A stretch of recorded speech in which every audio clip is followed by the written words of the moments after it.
मुझे पता है कि मैं अपने दूसरे चैनल में वीडियो डाल ही नहीं पा रहा हूँ, 2 हफ्ते हो गए। अगर ये हफ्ता भी नहीं डाल पाए तो 3 हफ्ते हो जाएंगे, बट बहुत काम हो रहा है and I am not just getting time, क्योंकि वो वीडियो एडिट करने में ना थोड़ा टाइम लगता है, बिकॉज दैट्स लाइक एजुकेशनल थोड़ा कंटेंट हो जाता है, तो उसको थोड़ा सोच समझ के एडिट करना पड़ता है। But anyway, I hope you guys will wait and you guys will support me. But anyway, you are here for a breakdown video, और आज हम लोग कुछ क्लासिक्स पे नजर डालेंगे from your suggestions itself. Stay tuned.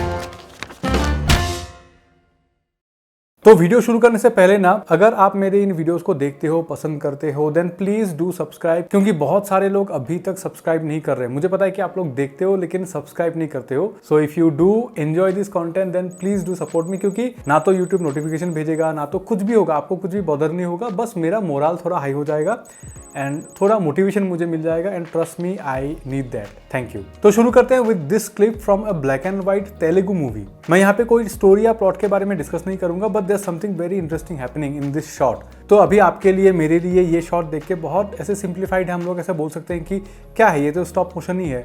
But just imagine 1957 में जब थिएटर में लोगों ने इस शॉट को देखा था, देन आई एम श्योर कि उनका बस माइंड ब्लोन। क्योंकि देखिए, मैं ना अपने ब्रेकडाउन्स में या फिर बहुत सारे डिस्कशन में मैं ऐसा बोलता हूँ कि ये तो सिंपल है, ये तो सिंपल है।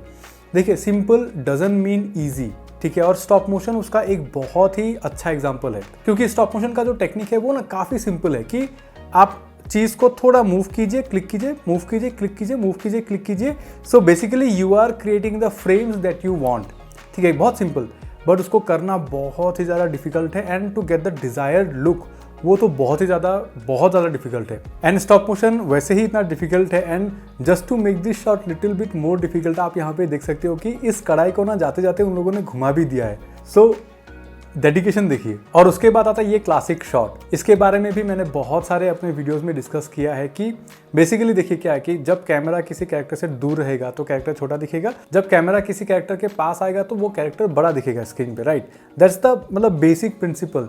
अभी उसी टेक्निक से ये इफेक्ट अचीव किया जाता है कि बेसिकली कैमरे को एक्टर के पास लाते हैं, but to make it more convincing वो लोग क्या करते हैं कि कैमरे के सामने कुछ एलिमेंट्स रख देते हैं that moves with the camera. तो ये इल्यूजन क्रिएट होता है कि जो सब्जेक्ट है वो बड़ा हो रहा है, because your foreground is remaining same. तो यही सेम ना टेक्निक आप हरक्यूलिस मूवी में यूज हुआ था, या फिर बहुत सारी मूवीज में यूज हुआ था। और यहाँ पे ना उसी टेक्निक को एक दूसरे लेवल पे किया गया है, क्योंकि सिर्फ फोरग्राउंड नहीं, यहाँ पे उनका बैकग्राउंड भी फिक्स्ड है। तो उन्होंने लिटरली एक रिग बनाया होगा कैमरे के साथ फोरग्राउंड एंड बैकग्राउंड का, ताकि वो कैमरे का एंगल सेम रहे, और एक्टर को बीच में बिठा के ना पूरे रिग को मूव किया उन लोगों ने। और जो वो क्या बोलते हैं एफ स्टॉप, मतलब जो फोकल लेंथ है उसको काफ़ी बड़ा रखा है ताकि एवरीथिंग इज इन फोकस। और मैं ये इस ऑब्जर्वेशन से कह सकता हूँ, क्योंकि आप देखिए ठीक इस शॉट से पहले और इस शॉट के बाद उनका शेडो बैकग्राउंड में गिर रहा है, मतलब बैकग्राउंड का जो वॉल है वहाँ पे उनका शेडो आ रहा है। स्पेसिफिकली इन दिस शॉट कोई शेडो नहीं है, क्योंकि ये वॉल एक्चुअली उनसे काफ़ी दूर है, उनके काफ़ी पीछे है, इसीलिए वहाँ पे वो शेडो नहीं है। लेकिन जब वो यूटेंसिल्स उनके पास आता है तो उनका शेडो यूटेंसिल्स में गिरता है। सो यू कैन इमेजिन कि कैसे क्या होगा, एंड वही टेक्निक यूज हुआ है यहाँ पे। I hope this is making sense, जो मेरा अभी एक्सप्लेनेशन है आपके लिए। बट यहाँ तक तो फिर भी सिंपल था, इसके बाद जो होता है मतलब literally my mind went like this, क्योंकि this happens in a black and white movie, जहाँ पे एडिटिंग सॉफ्टवेयर का भी कोई नामो निशान नहीं था। रील के ज़माने में ये कैसे किया, मतलब कैसे इस चीज़ को अचीव किया। तो ऑफकोर्स मेरी रिसर्च में ना मुझे कोई बिहाइंड द सीन या ऐसा कोई ट्रिविया टाइप का मुझे नहीं मिला इस स्पेसिफिक शॉट के बारे में। बस एक चीज़ मुझे मिला कि इस शॉट को करने में, मतलब ये जो पूरा सीक्वेंस है इसको करने में उनको 4 दिन का टाइम लगा था। सो 4 दिन सिर्फ यही शूट हुआ है, एंड जो डायरेक्टर थे वो स्पेसिफिक रील के ड्यूरेशन के हिसाब से शूट करते थे to save time and money. वो ये दोनों चीज़ें मुझे पता चली, लेकिन ये कैसे? तो देखिए, अभी टू बी वेरी फ्रैंक मुझे कोई आइडिया नहीं है कि इस शॉट को कैसे किया गया है। बट अगर आप ऐसा देख रहे हो and you have the curiosity, तो हाउ वुड यू इन्वेस्टिगेट, आप उसको इन्वेस्टिगेट कैसे करोगे? देखिए, ये शॉट ना परफेक्ट है, इसमें कोई गलतियां निकालने के लिए है ही नहीं। एंड अगर आप इन्वेस्टिगेट करते हो ना, इसका मतलब ये नहीं है कि आप गलतियां निकाल रहे हो। तो आप और मैं बैठ के थोड़ा सा ऑब्जर्व करते हैं कि क्या क्या टेक्निक हो सकता है। मैं आपको कुछ मेरे ऑब्जर्वेशंस बताऊंगा, आप मुझे बताओ कि ये कैसे हो सकता है उस जमाने में, ठीक है, where there was no software. तो देखिए, जो कुछ चीज़ें मैं आपको बता सकता हूँ कि ऑब्वियसली ये जो लड्डू है ये उनके मुंह में नहीं जा रहे, it's not going inside his mouth, इतना तो पता है। एंड मैं ये भी गारंटी के साथ बोल सकता हूँ कि ये रिवर्स शॉट नहीं है, क्योंकि जो लड्डू है ना रिवर्स शॉट होते तो लड्डू यहाँ पे बाउंस करते, लेकिन यहाँ पे लड्डुओं का कोई बाउंस नहीं है, तो ये एक रिवर्स शॉट भी नहीं है। And you can see literal motion blur, मतलब रियलिस्टिक मोशन ब्लर अभी के ज़माने में भी क्रिएट करना कितना मुश्किल है, तो उस ज़माने में कैसे क्या होगा नहीं पता। एंड ऑल्सो जो दूसरे शॉट्स है ना वो थोड़े एंगल से है, बट स्पेसिफिक ये शॉट एकदम 100% 90 डिग्री एंगल से, मतलब पूरा साइड से है। So these are my observation, but मैं कोई ऐसा उपाय नहीं सोच पाया कि जिससे ये शॉट अचीव किया जा सकता था उस ज़माने में। So if you guys have any clue और एनी आइडिया और any BTS behind the scenes, then please do let me know. And regarding editing, आजकल एक मिसकंसेप्शन है कि आपके एडिटिंग में जितना गिमिक्स होगा या फिर जितने सारे इफेक्ट्स होंगे आपका एडिटिंग उतना ज़्यादा बेटर है। वो सही बात नहीं है। तो बेसिकली एडिटिंग के दो एस्पेक्ट होते हैं, एक तो है कि understanding the screen play, and जो दूसरा एस्पेक्ट है that is understanding the software. और आजकल तो इतना ईजी है कि आप घर बैठे वो सॉफ्टवेयर का जो नॉलेज है उसको सीख सकते हो, the skill of a software आप सीख सकते हो from platforms like Skillshare, and I thank Skillshare for sponsoring this video. Like legit, Skillshare में सारे इंडस्ट्री एक्सपर्ट्स एंड लीडर्स हैं जिन्होंने अपने सारे एक्सपीरियंस एंड नॉलेज को क्यूरेट करके क्लासेस बनाए हैं, and you can consume and learn from them ad free, that means no distractions. मैंने अपने पिछले वीडियो में भी कहा था जॉर्डी वेंडेपुट की advance video editing with premiere pro class को अगर अटेंड करोगे then you will understand the software skills of editing in no time. अब आप कहोगे कि उनके YouTube चैनल से ही सीख लेंगे, तो स्किल शेयर में उनको देखने की क्या जरूरत है, क्योंकि ये 3 घंटे की एकदम डिटेल्ड क्लास है, वो भी प्रॉपर चैप्टर्स में डिवाइडेड। तो वो जो लर्निंग कर्व होता है ना, that becomes very easy for you to climb and learn. और उसके अलावा आप अंकित भाई की एडिटिंग क्लास भी चेक कर सकते हो to know how he makes the videos that he does on his channel. And जो ग्रोथ उनकी हुई है तो उनसे मैं भी थोड़ा सीख रहा हूँ, and I am trying to implement them on my Instagram reels. So guys, Skillshare एक ऑनलाइन लर्निंग कम्युनिटी है जहाँ पे हजारों क्लासेस हैं, और सिर्फ एडिटिंग नहीं, आपको animation, film and video, illustration, photography end of course graphic designing के क्लासेस भी मिलेंगी। और उससे भी ऊपर they keep adding new classes all the time. तो थोड़ा टाइम निकालिए और अपने कन्वीनियंस पे क्लासेस अटेंड कीजिए। और ये सब कुछ, उनके सारे क्लासेस, द फुल लाइब्रेरी आपको मिलेगी साल के 1800 रुपए से भी कम में, मतलब महीने के 150 रुपए से भी कम, जो कि एक मेमोरी कार्ड रीडर के प्राइस से भी कम है। एक सरप्राइज भी है आपके लिए। तो अगर आप ये वीडियो देख रहे हो then just click on the custom link given below in the description to access Skillshare, and the first 1000 viewers जो उस लिंक को क्लिक करेंगे will get 1 month trial of Skillshare absolutely free. मैं तो कहते रहता हूँ कि learning something new is the way of life, so do check Skillshare and I hope you get as much value as I do. फिर आते हैं एक दूसरे क्लासिक की तरफ जिसको आप मॉडर्न क्लासिक भी बोल सकते हो, दैट इज टेनेट। और आप लोगों ने बहुत बार बोला था मुझे टेनेट के बारे में बात करने के लिए, बट मैं जानबूझ के अवॉइड कर रहा था बिकॉज कुछ नहीं है बात करने के लिए। स्पेसिफिकली अगर आपको क्रिस्टोफर नोलन की मूवीज स्टडी करनी है तो उनका राइटिंग आप स्टडी कर सकते हो। I am not talking about cinematography, it's the जो हम लोग बोलते हैं ना कि कैसे किया होगा वो चीज़ स्टडी उतना फ़ायदा नहीं है, because basically what you see is what you get. Yeah, we got a 747 all crashing into a building. That's how we're achieving the 747 crashing into a building. जितना है वो रियलिस्टिक ही करते हैं, तो जो आपको दिख रहा है उन्होंने वो एक्चुअली में किया। और मैं ये चीज़ इसीलिए कह रहा हूँ because Tenet is a movie about time reversal, और ऐसे कॉन्सेप्ट के मूवीज़ में भी सिर्फ 20% ऑफ फोटोग्राफी इज़ VFX इस पूरे मूवी में, बाकी पूरे प्रैक्टिकल है। मतलब मैं आप लोग को बताऊँगा अभी क्या क्या उन लोगों ने किया, इट्स जस्ट इनसेन। जैसे कि देखिए आप रिवर्स एक्शन को कैसे शूट करोगे, तो उन्होंने बेसिकली क्या किया कि पहले एक्टर्स को जो एक्शन है उसको नॉर्मल, मतलब जो हम लोग जैसे एक्शन करेंगे उस हिसाब से एक्शन करके उसको शूट किया। देन उस शूट रील को उन लोगों ने रिवर्स किया, और एक्टर लोगों ने उस रिवर्स रील को देख के प्रैक्टिस किया, and they actually practice how to fight in reverse. And then जो एक्चुअल शूट है वो उन लोगों ने लिटरली रिवर्स फाइटिंग में किया है, वो पूरा जो प्रैक्टिस है। ऑब्वियसली जो क्लॉथ का मूवमेंट है एंड ऑल एवरीथिंग उसमें VFX का सपोर्ट है, मैंने जो बोला था कि 20% VFX, बट प्रैक्टिकली उल्टा फाइट किया उन लोगों ने, मतलब रिवर्स एक्शन में उन लोगों ने फाइट किया। एंड उससे भी मैं आपको क्रेजी बताता हूँ कि देखिए अभी टेनेट जो मूवी का कॉन्सेप्ट है, it's not about only reverse, it's about reverse entropy. I know थोड़ा कंफ्यूजिंग है, but according to Christopher Nolan ऐसा है कि चीज़ें उल्टी नहीं हो रही है, उनका एंट्रोपी उल्टा है। तो basically what does it mean is that कि जब कोई गाड़ी जाएगा तो गाड़ी का व्हील उल्टा घूमेगा और धुआं भी अंदर जाएगा। मतलब ऐसा नहीं है कि उल्टा घूम रहा है करके उस हिसाब से धुआं बाहर निकल रहा है, वैसा नहीं होगा, धुआं भी अंदर जाएगा। तो उन्होंने अपने टेक्नीशियंस को, सिनेमेटोग्राफर्स को ये शॉट बोला कि व्हील शुड बी स्पिनिंग, ऐसे सीधा स्पिन करना चाहिए लेकिन धुआं अंदर जाएगा, ठीक है। और वो शॉट VFX के बिना करना है। आई नो कि आप लोग को सोच के कितना कॉम्प्लिकेटेड लग रहा हो, क्योंकि मेरे पास यहाँ पे दिखाने के लिए कुछ भी नहीं है। तो बेसिकली उन लोगों ने क्या किया एक गाड़ी को लिटरली चलाया जहाँ पे व्हील उनका सामने की तरफ घूमेंगे एंड उस गाड़ी को एक दूसरे गाड़ी से खींचा पीछे while its tyres are running forward. मतलब ये गाड़ी आगे जाने की कोशिश में है लेकिन उसको पीछे खींचा जा रहा है और उसको शूट किया फिर। तो क्या होता है कि जो धुआं निकलता है दैट इज़ रियल धुआं, राइट। उनका व्हील आगे ही जा रहा है और रियल धुआं निकलता है। अब उस शॉट को रिवर्स किया तो ऐसा लगता है कि धुआं अंदर जा रहा है जबकि व्हील आर स्पिनिंग। तो इतना मतलब इनसेन एक थॉट प्रोसेस और इनसेन प्री प्रोडक्शन के बाद ये मूवी बनी थी। तो लिटरली मतलब क्या ही बात करें इसके बारे में। एंड इनफैक्ट आप यहाँ पे देख सकते हो कि ये जो पुल इन वाला शॉट है कि वो चीज़ आके उनके हाथ में आता है, ये भी प्रैक्टिकली किया उन लोगों ने। एंड ऑफकोर्स जो क्लाइमैक्स का सीन है उसमें सबसे ज़्यादा VFX का यूज़ हुआ है। एंड जो VFX सुपरवाइजर है उनका एक इंटरव्यू भी है, यूट्यूब में ही है, आप लोग देख सकते हो। तो उन लोगों ने बेसिकली क्या किया, एक मोशन रिग्ड कैमरा सेटअप बिठाया उस पूरे एरिया में एंड उस पूरे सीन को 2 बार शूट किया।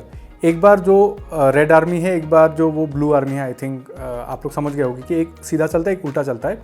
उनके हिसाब से उस मोशन कंट्रोल रिग से शूट किया 2-2 बार और जितने भी ब्लास्ट हैं उनको परफेक्टली टाइम किया। तो जो जितने भी आप ब्लास्ट देख रहे हो ना, जैसे बिल्डिंग ब्लास्ट हो या फिर कुछ भी ब्लास्ट हो, ये सारे 2-2 बार हुए विथ परफेक्ट टाइमिंग कि फॉरवर्ड बैकवर्ड में एकदम सेम टाइमिंग पे हो। उस हिसाब से उन लोगों ने सीन को शूट किया एंड बाद में VFX में सिर्फ कंपोज किया कि 2 ब्लास्ट अगर एक साथ हो रहे हैं, अगर थोड़ा सा भी इधर उधर है तो उन दोनों को कंपोज किया।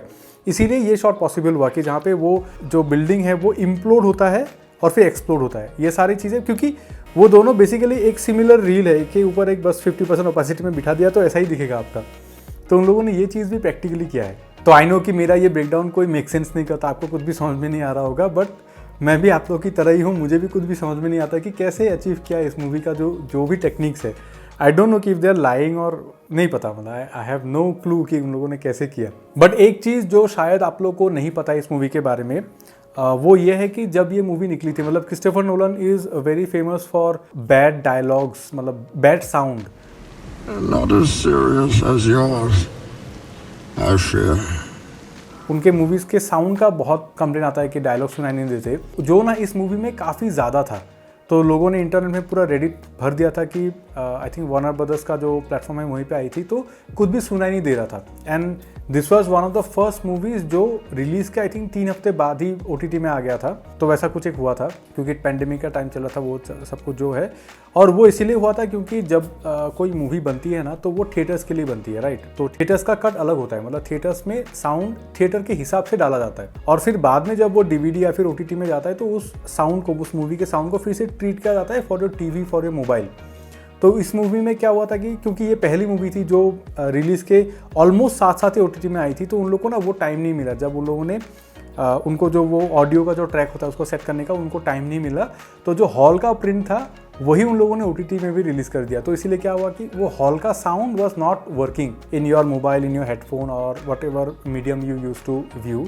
तो ये बहुत ज़्यादा हो गया था इस मूवी में। But in my humble opinion I think Nolan के जितने भी सारे मूवीज़ हैं ना, उनमें से ये सबसे बुरा है। मतलब मेरे हिसाब से मुझे उतना अच्छा नहीं लगा क्योंकि कुछ ज़्यादा ही कॉम्प्लिकेटेड हो गया। और इस मूवी में ना ऐसे डायलॉग्स भी है कि समझने की कोशिश मत करो, फील करो। लिटरली वो डायलॉग है मूवी में।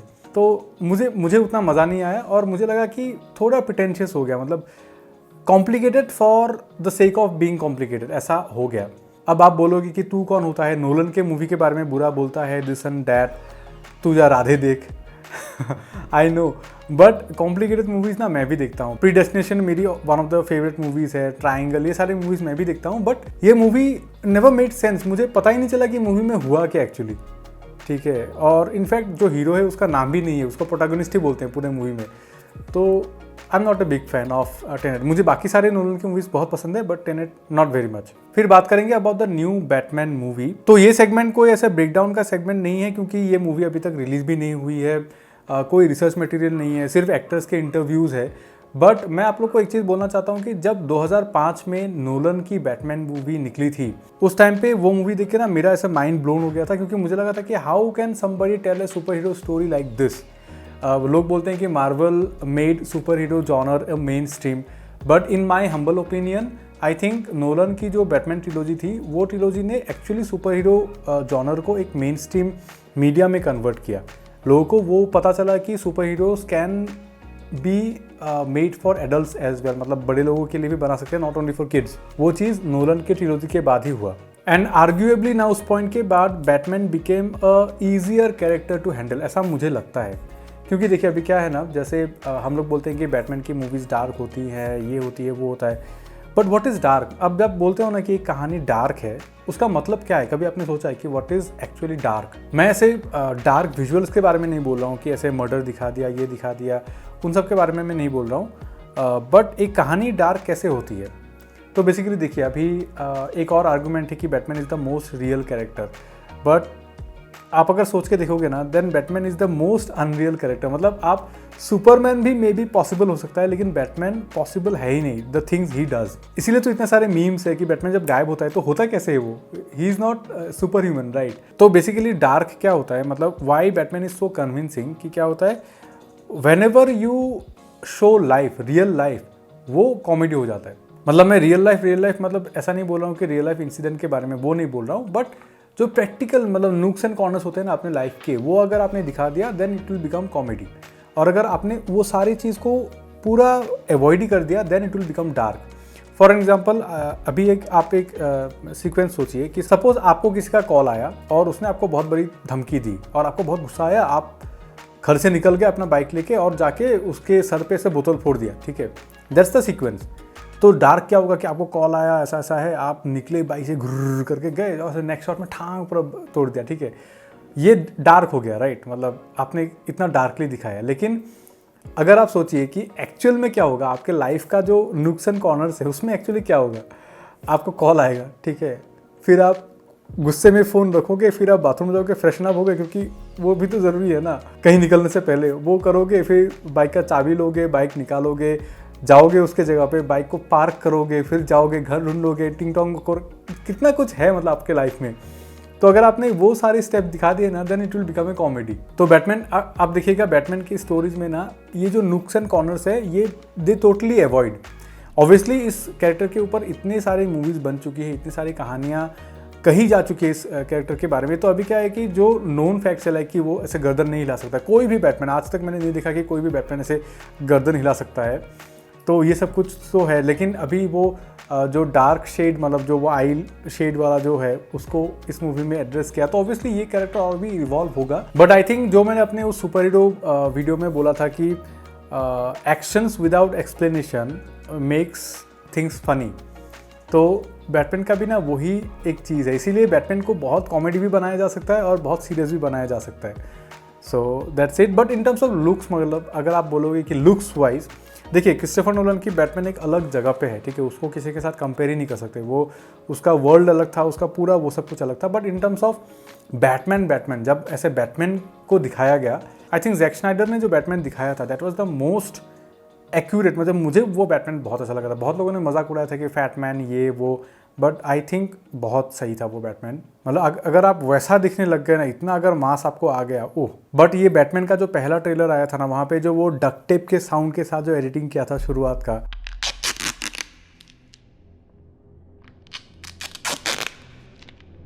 वो मुझे बहुत अच्छा लगा था। एंड आई एम श्योर वो एडिटिंग टेबल पे उन लोगों ने डिस्कस किया कि ये साउंड के साथ वो उस विजुअल को भी थोड़ा बिहेव करवा देते हैं, so it will look good. And जो ये कैमरा टिल्ट है, जो वो उल्टा करके चल के आता है, मतलब ऐसा वो लोग दिखा रहे हैं कि this Batman is not like others. मतलब ऐसा नहीं है कि पूरा उल्टा घुमा दिया उन लोगों ने। बोलते हैं ना कि turning it on your head बोलते हैं, तो वो वाला चीज़ कि आपने कभी नहीं देखा होगा, वैसा वो लोग कुछ बोलना चाहते हैं, कम्युनिकेट करना चाहते हैं। But I am hopeful, and अगर सब कुछ सही रहा देन ये वीडियो अगर आप देख रहे हो सैटरडे को, उस टाइम पे शायद मैं ये मूवी हॉल में देख रहा होऊंगा। So I am really looking forward to it. मतलब मुझे देखना है ये movie, obviously one of the best characters in comic history. So that's it guys, इतना ही था आज के वीडियो के लिए। आई होप आपको कुछ सीखने के लिए मिला। पूरा बैटमैन का पार्ट उतना ब्रेकडाउन तो था नहीं, it was just like a discussion, but I hope उसमें से भी आपको थोड़ा वैल्यू मिला होगा। So hit the like button if you like this video, don't forget to subscribe. This was Shamim, you are watching किबा किबी। See you in the next video.